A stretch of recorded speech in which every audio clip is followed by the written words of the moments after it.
আল্লাহর কোরআনের সবচাইতে দামি আয়াত, the greatest verse in the Quran. উবাই ইবনে কাব রাদিয়াল্লাহু তাআলা আনহুকে বিষ্ণু সাল্লাল্লাহু আলাইহি ওয়াসাল্লাম জিজ্ঞেস করলেন, উবাই বলো তো কোরআনের কোন আয়াতটা সবচেয়ে সেরা?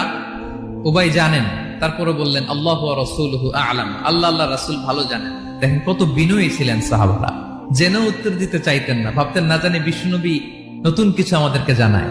বিষ্ণুনবী আবার বললেন, তুমি কি জানো কোরআনের সবচেয়ে শ্রেষ্ঠ আয়াত কোনটা?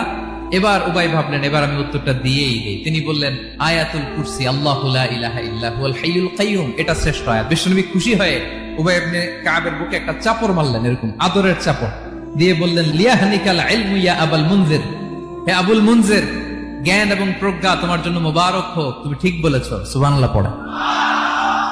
তাহলে এই প্রথম ইনফরমেশনটা আজকে জানলাম, কোরআনের সর্বশ্রেষ্ঠ আয়াতের নাম ৬,২৩৬টা আয়াতের মধ্যে থেকে সবচাইতে দামি আয়াত এটা।